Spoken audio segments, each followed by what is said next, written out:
नमस्कार। फिर पैसा बोलता है में आपका स्वागत है। आज मार्केट ख़त्म हुई।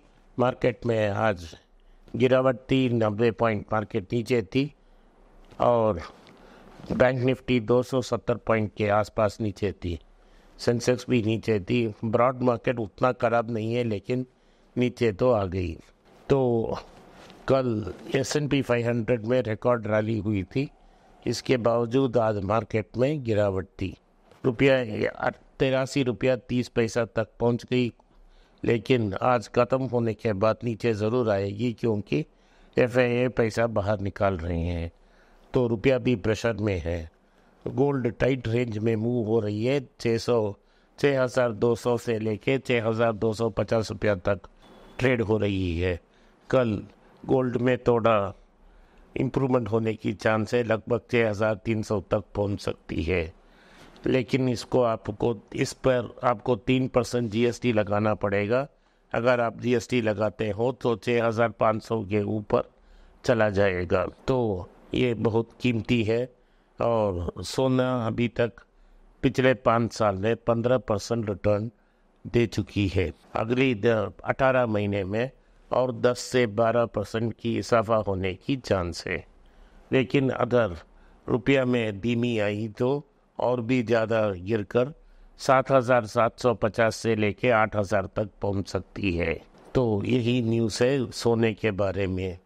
तो रुपया भी इतना वीक है, हम वेल पोजीशन है IT और फार्मा, जैसे मैंने कल बोला था। डॉक्टर रेड्डी ने एक अग्रीमेंट अनाउंस की है, एक फॉरेन कंपनी के साथ मार्केटिंग अरेंजमेंट की है, लाइसेंसिंग अरेंजमेंट। सेंटिक्यू नाम का एक ब्लड प्रेशर ड्रग इंडिया में इंट्रोड्यूस करने के लिए। ये अमेरिका में बहुत सक्सेसफुल है, यूरोप में बहुत सक्सेसफुल है प्रेशर कंट्रोल करने में। इसको भारत में डॉक्टर रेड्डी इंट्रोड्यूस करेगी। आज जाइडस लाइफ साइंसेस 1000 रुपया के ऊपर ट्रेड हो रही है। बजाज ऑटो 9000 के ऊपर ट्रेड हो रही है। जापान में आज बहुत अच्छा रिजल्ट आया है।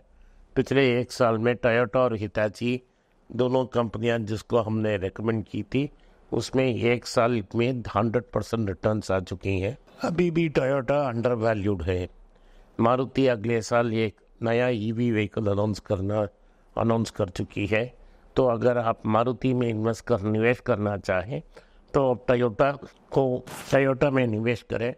टोयोटा सुजुकी में निवेश की चुकी है और सुजुकी ही मारुति की कंट्रोलिंग एजेंट है।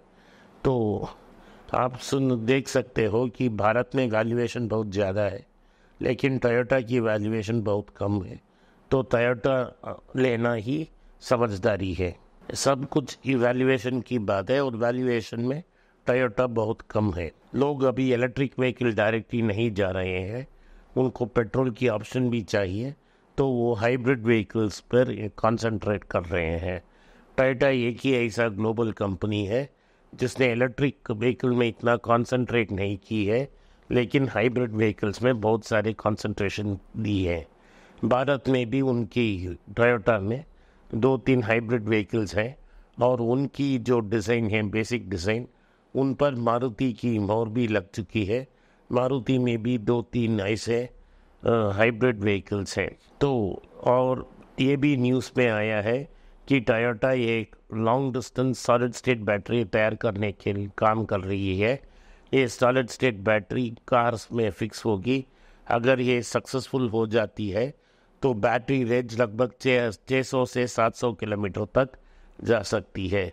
इसके कारण जब वो रेडी होगा तो टोयोटा कंप्लीट इलेक्ट्रिक कंपनी हो जाएगी। यही न्यूज़ है टोयोटा की। इंटरनेशनल मार्केट में दूसरा न्यूज़ ये है कि कोका का कॉस्ट बहुत ज़्यादा हो गया है, वो कॉपर से बहुत एक्सपेंसिव हो गया है। लगभग आज $7000 एक टन तक पहुंच चुकी है और पिछली हफ्तों में 10,000 की 10% की इजाफा हो चुकी है। तो इसके कारण चॉकलेट मेकर्स पर प्रेशर आ सकती है, क्योंकि यूरोप और अमेरिका में चॉकलेट डिमांड के कारण में ही कोका का प्राइस को बहुत बढ़ावा मिला है।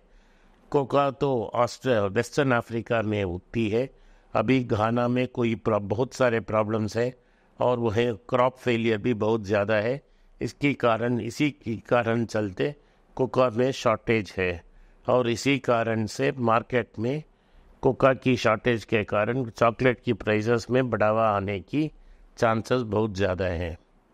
जो पब्लिक सेक्टर बैंक के बारे में हम बात करते हैं उसका मैंने डेटा निकाला। सारे पब्लिक सेक्टर्स की मैंने एनालिस की 2008 से लेकर 2024 की लगभग 16 साल की रिकॉर्ड को देखते हुए हमको ये पता लगती है कि सिर्फ 2 कंपनियां हैं जो पॉजिटिव CAGR दे रही हैं, और सबसे बड़ा CAGR पब्लिक सेक्टर कंपनी में एक ही है, वो है स्टेट बैंक ऑफ इंडिया। वो भी सिर्फ 6% की रिटर्न दे रही है। क्योंकि मैं स्टेट बैंक ऑफ इंडिया के बारे में बात कर रहा हूँ, मनी कंट्रोल में एक न्यूज़ आया है कि स्टेट बैंक ऑफ इंडिया ने बिना कस्टमर को बताए हुए उनके अकाउंट में डेबिट करते हैं, और उस डेबिट से नेशनल एक्सीडेंट पॉलिसी और अटल पेंशन योजना को लॉन्च कर रहे हैं। क्योंकि उनके ऊपर टारगेट प्रेशर बहुत ज़्यादा है और कस्टमर्स उन प्रोडक्ट्स को नहीं चाहते हैं, तो बिना कस्टमर के बोले उनके अकाउंट में पैसा डेबिट कर ये स्कीम लॉन्च कर रहे हैं। जब कस्टमर देखता है, नोटिस कर लेता है और प्रोटेस्ट करता है कि मैंने इस स्कीम को ऑप्ट नहीं किया, आपने क्यों इस स्कीम के लिए मेरा पैसा डेबिट किया, तो वो SBI ने पैसे एंट्री रिवर्स कर पैसा वापस दे रहे हैं। लेकिन ऐसा भी हो सकता है कि करोड़ों लोग वो देखते नहीं हैं कि क्या हो रहा है, वो सोचेंगे नहीं कि क्यों डेबिट हो रहा है, तो वो पूछेंगे नहीं। ऐसे कस्टमर्स को फोर्स कर ये नेशनल इंश्योरेंस स्कीम में ज्वाइन किया जा रहा है। उनको संकेत भी नहीं मालूम है कि वो ये नेशनल एक्सीडेंट इंश्योरेंस में मेंबर है या टर्म अटल पेंशन योजना में मेंबर है और उनके बेसिक राइट्स हैं। ये सब गलत है, इस सब को गवर्नमेंट को रोकना चाहिए। इसी कारण के लिए मैं बोलता हूँ, अपना पब्लिक सेक्टर स्टॉक लें, ना सबसे पब्लिक सेक्टर बैंक्स को सपोर्ट करें। और तीसरा न्यूज़ ये है कि स्मॉल कैप में अभी बड़ा सर्ज हो रहा है कि जब भी ये न्यूज़ आ रहा है कि इंस्टीट्यूशनल इन्वेस्टर्स बेच रहे हैं, तो रिटेल इन्वेस्टर्स एंट्री करके मार्केट को होल्ड कर रहे हैं। इसमें बहुत सारे इरेगुलरिटीज हो सकती हैं। क्यूपिड के प्रमोटर के बारे में 2-3 बार ऐसे न्यूज़ आ चुके हैं जिनके उनके ऊपर गवर्नमेंट प्रोब हो रही है। आज भी क्यूपिड में अपर सर्क्यूट था, लेकिन मैंने एग्जिट करने का डिसीजन ले ली है। आप सब भी एग्जिट करने की निर्णय जल्दी ले, क्योंकि ये प्रमोटर्स में प्रॉब्लम है, और जब प्रमोटर्स का प्रॉब्लम होता है स्टॉक सडनली वो ओवरनाइट कोलैप्स हो सकता है। आज बैंकिंग स्टॉक सब गिरे, और क्योंकि बैंक निफ्टी लगभग 260 से लेकर 270 पॉइंट नीचे आई थी। अगली 3-4 दिनों के लिए मार्केट ऐसे ही रहेगी और इलेक्शन खत्म होने तक रेंज बाउंड होगी। इलेक्शंस की रिजल्ट्स के ज़ारे ही मार्केट नीचे या ऊपर जाएगी डिसाइसिवली। अभी तक अर्निंग्स प्रेशर है, तो इतना बड़ा अपग्रेड देखने का संभव बहुत कम है। आज के लिए इतना ही। आपने इस पॉडकास्ट को सुना, इसके लिए मैं आपका आभारी हूँ। हो सके तो इस वीडियो को लाइक कीजिए, चैनल को सब्सक्राइब कीजिए और बेल नोटिफिकेशन दबाएं। हो सके तो इस वीडियो को अपने दोस्त और रिश्तेदार के पास भेजें और उनको देखने की आग्रह करें। नमस्कार, धन्यवाद, जय हिंद।